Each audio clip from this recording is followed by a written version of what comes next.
Bonjour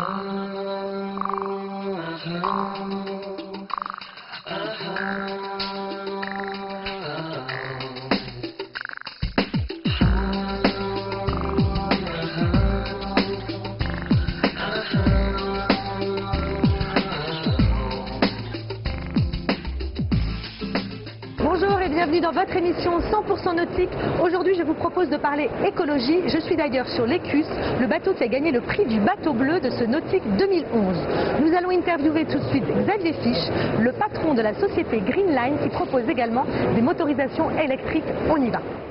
Xavier Fiche, bonjour. Bonjour. Vous êtes l'importateur en France de la gamme Greenline. Est-ce que vous pouvez nous expliquer en quelques mots ce que c'est que cette gamme Greenline justement? Alors c'est un nouveau type de bateau. Ce sont des trawlers en fait hybrides qui ont la caractéristique en fait d'avoir une carène très innovante puisque c'est une carène à super déplacement.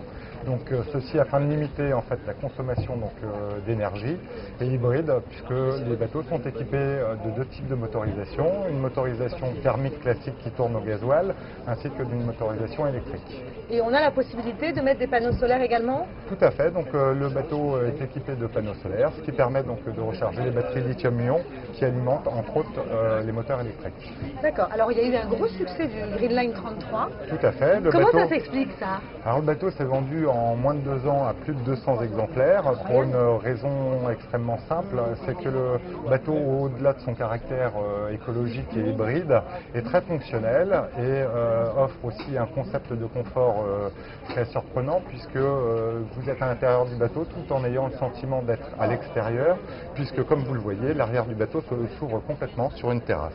Alors ça c'est le Greenline, on est à bord du Greenline 40 qui est la nouveauté du nautique. Quelles sont les particularités du bateau? Alors le Greenline 40 reprend donc les caractéristiques de son petit frère, donc le Greenline 33 et donc ce qui a fait son succès, donc un accent mis donc, sur le confort à bord du bateau. Vous avez comme chez vous beaucoup d'éléments de confort qui nécessitent donc du 220 volts. Donc les gens recherchent actuellement donc du confort. Ouais. Vous avez une vue à 360 degrés donc sur la mer. C'est également des bateaux très économes donc, en termes de consommation donc, de fuel. Et lorsque vous naviguez en mode électrique, c'est génial puisque vous naviguez dans un silence absolu. Ça, c'est vraiment formidable. Xavier Fiche, merci beaucoup. Je vous propose tout de suite de regarder les actus du jour et le clin d'œil équipement. Les bateaux de balade à la journée sont toujours bien présents sur le nautique.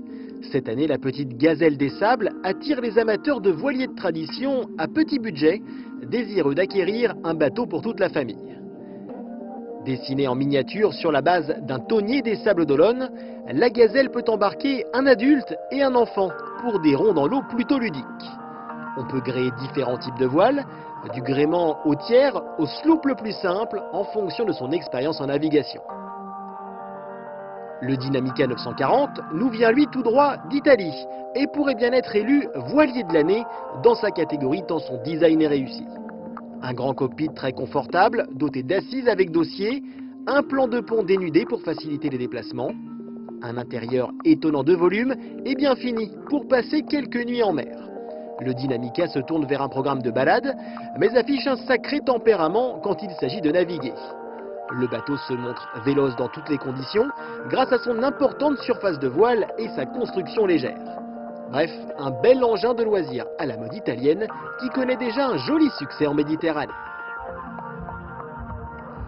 L'Icon J n'est pas tout à fait nouveau, mais il a évolué.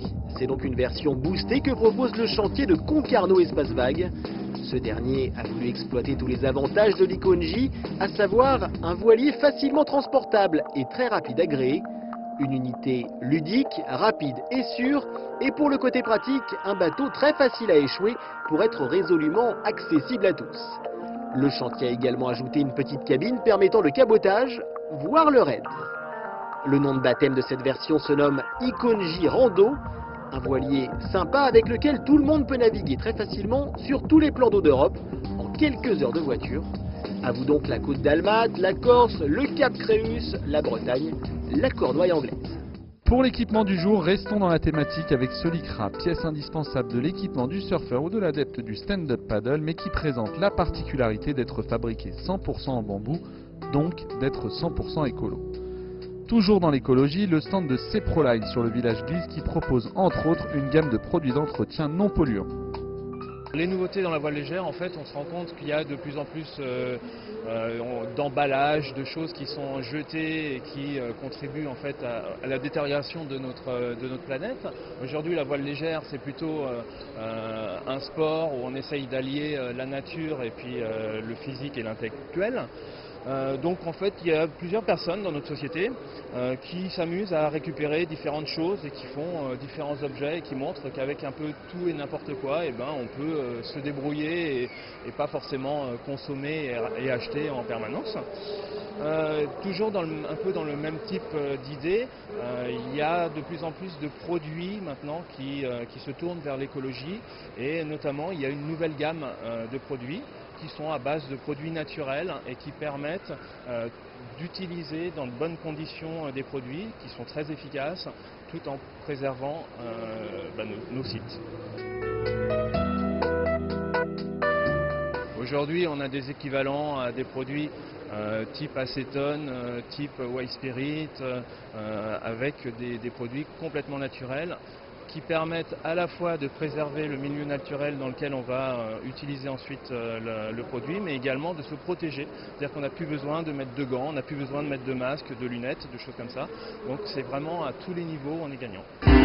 Voilà, 100% nautique, c'est terminé pour aujourd'hui. Mais avant de vous quitter, je vous propose de rencontrer Antoine Brugidou, le concepteur d'un drôle de bateau amphibie, l'Iguana 29. À demain, bye bye.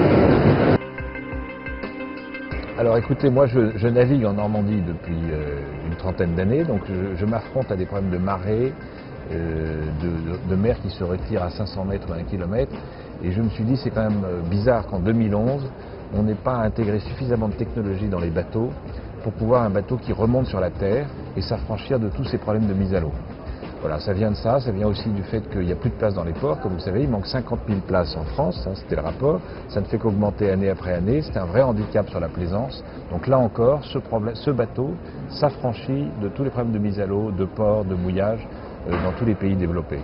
Alors moi j'avais cette idée en me disant il faudrait que j'arrive à faire un super bateau comme ça qui arrive à remonter sur la terre, et j'ai discuté avec le cabinet Fritsch et Durisotti, avec que je connaissais par ailleurs, pour voir s'il était possible d'imaginer un beau bateau qui ait cette fonctionnalité terrestre, et c'est eux qui ont mis en place, qui ont conçu cette modalité, ce fonctionnement avec les chenilles, et donc on a continué de travailler ensemble. Ensuite j'ai fait appel à un architecte naval, Tanguy Le Bihan, qui lui aussi m'a dessiné une carène très performante qui permet d'aller dans la vague, qui en même temps part au planning assez rapidement, et c'est comme ça qu'on a conçu ce bateau.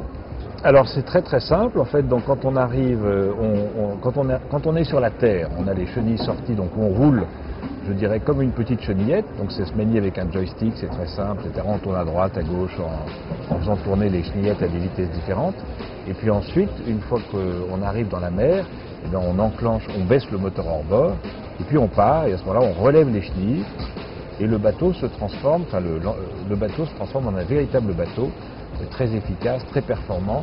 L'idée étant qu'il faut que ce bateau soit aussi efficace, aussi performant que n'importe quel bateau, voire plus. Donc il faut que la mobilité terrestre soit une fonctionnalité supplémentaire sur un bateau normal. Alors le retour, c'est le système un peu inverse, ça ressemble à un atterrissage d'avion, donc on arrive avec son hors-bord, on va évidemment pas trop vite, on sort les chenilles, donc on déclenche le moteur, on sort les chenilles, et puis on les fait tourner un petit peu, et on va, dès que les chenilles vont prendre le sol, elles vont s'agripper sur le terrain, on va partir, et à ce moment-là, on va juste arrêter le moteur hors bord et sortir de l'eau. Voilà, l'idée aujourd'hui, c'est qu'on lance, à l'occasion de ce Salon de Paris, une version de série, le 24 pieds, qui est un bateau qui sera fait en composite, donc qui sera un petit peu plus petit, qui fera 7 mètres, avec un moteur qui sera de 150 chevaux, qui devrait monter à 35 nœuds en mer, donc qui est assez performant, qui va garder le même système de motorisation que celui-ci, de 29 pieds, donc il sera à terre, je dirais, encore plus efficace. On a un 40 chevaux, donc ça permet d'aller sur n'importe quelle pente, n'importe quel type de sol. Voilà, c'est ça qu'on est en train de lancer. On fait une offre spéciale salon, donc on le sort à 119 000 € TTC sans motorisation.